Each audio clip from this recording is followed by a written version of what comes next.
뉴스야 시작합니다. 정치부 이채림 기자 나와 있습니다. 첫 번째 물음표 볼까요? 네, 첫 번째 물음표는 위기의 청년 정치입니다. 이번 주 이 청년 정치인들의 거취가 아주 큰 이슈였습니다.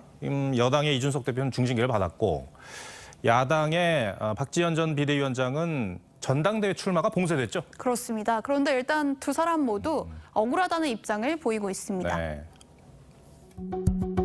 정말 지난 1년 동안의 그 소름이라는 것이 아까 그 보도를 보고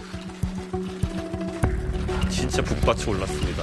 네. 이제 많은 분들께서 그런 프레임, 여성과 청년, 그리고 이제 정치 신인이라는 프레임에 저를 가둬서 보시는 게 아닌가 하는 안타까운 마음도 있죠.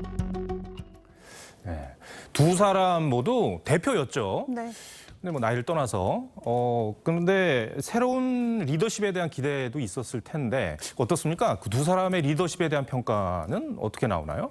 네, 두 사람 모두 이 청년에게 기대했던 참신한 리더십을 보여주기보다는 직과 권한에 연연하는 구태를 답습했다는 비판도 나옵니다. 이준석 대표는 윤리위 징계 결정에 대해서 처분권은 당 대표에게 있다거나 윤리위 해체 권한도 자신에게 있다면서 이 독립적 기구의 결정을 권위로 누리려는 모습을 보였습니다.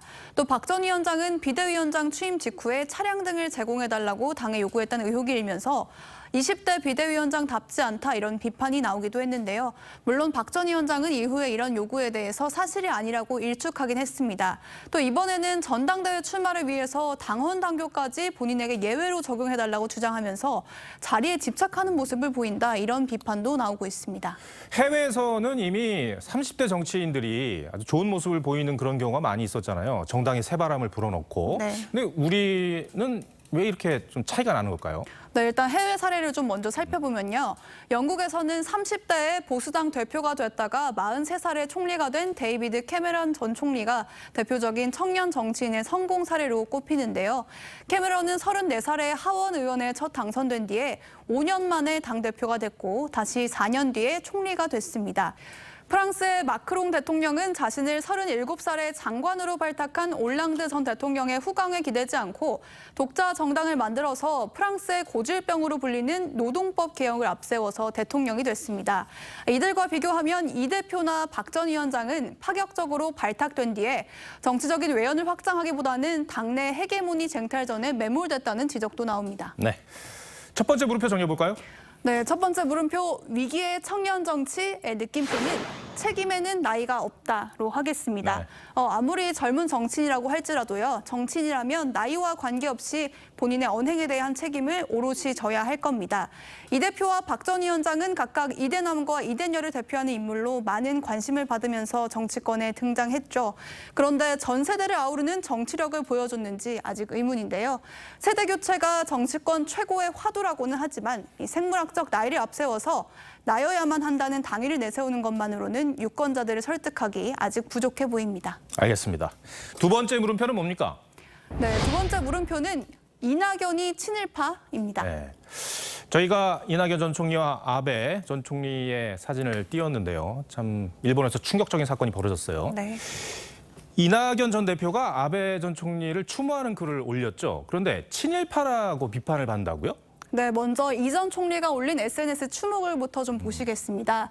이 전 총리는 어제 아베 총리의 피격 사건에서 본인은 민주주의의 위기를 느낀다면서요. 이런 극단 세력의 무도한 폭력이나 이런 것들 때문에 민주주의가 위협받는 일이 생기지 않도록 우리는 경계해야 된다 이런 말을 남겼습니다. 네. 그런데 이를 두고서 민주당 당원 게시판에는 왜 아베 전 총리와 민주주의 위기를 연결하냐면서 이 전 총리를 향해서 친일파냐, 아베 사망이 아쉽냐 이런 비판글이 쏟아진 겁니다. 네, 문재인 정부 시절 민주당 지지자들이 지금 현 집권 세력인 국민의힘을 향해서 친일파니, 토착 왜군이 이런 비판을 했었는데 그 화살이 왜 이 전 총리에게로 향한 걸까요? 네, 일단 이 전 총리가 올린 글을 보면 친일 행위를 했다고 볼 수는 없을 겁니다. 네. 그럼에도 이런 비판이 나오는 건 이 전 총리와 이재명 의원이 거세게 맞붙었던 민주당 대선 경선의 후유증이라고 보는 게 맞을 듯합니다. 네. 그런데 문재인 전 대통령도 아베 전 총리를 추모하는 글을 올렸잖아요. 그렇습니다. 이 재임 기간 문 전 대통령은 이 아베 전 총리와 이 과거사 문제, 또 일본의 수출 규제 이런 것들 때문에 강하게 맞부딪혔었는데요. 오늘 아베 총리와 본인은 20차례가 넘는 회담과 전화 통화를 통해서 많은 대화를 나눴고 함께 노력을 기울였다고 했습니다. 네. 더 걱정인 게 이 사건을 계기로 일본에서 반한 감정이 더 커질까 봐 그게 우려돼요. 그렇습니다. 어제 사건 직후에 용의자의 이 신분이 밝혀지기 전이었는데요. 일본의 SNS에서는 아베를 저격한 용의자가 제일 한국인이 아니냐 이런 유언비어까지 나돌았다고 합니다. 네. 과거에 관동 대지진이나 일본 내에 참사가 벌어지면 죄 없고 힘없는 제일 한국인이 터무니없는 공격을 받는 일이 많았는데요. 이번에도 그런 일이 있는 거 아닌지 이 한국인들 대상으로는 이런 우려가 조금 있다고 합니다. 네. 만약에 벌어진다면 최근 한일 관계 개선 움직임에 또다시 역풍이 우려되고 있습니다. 네. 두 번째 물음표도 정리해볼까요? 네, 두 번째 물음표 이낙연이 친일파의 느낌표는 DJ는 달랐다로 하겠습니다. 네. 이 사진이 김대중 전 대통령과요. 당시 일본 총리였던 모리 요시로 전 총리입니다. 최근 윤석열 정부가 이 한일 관계 개선에 적극적으로 나서면서 야권에서는 이를 두고 비판적인 목소리가 적지 않기도 합니다. 그런데 돌이켜보면 김대중 전 대통령만큼 한일 관계 개선에 적극적인 지도자도 없었습니다. 6.15 남북 정상회담 직전인 2000년에 김 전 대통령은 반한 성향인데 이 모리 요시로 당시 일본 총리를 청와대로 초청해서 남북 정상회담은 모리 총리님 덕분이라고 했습니다.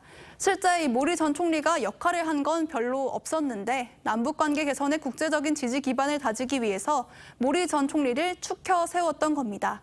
혐오를 위한 혐오를 넘어서서 국익을 위한 냉철한 대처가 필요하다는 교훈 되새겨야겠습니다. 알겠습니다. 이채린 기자 오늘 설명 잘 들었습니다.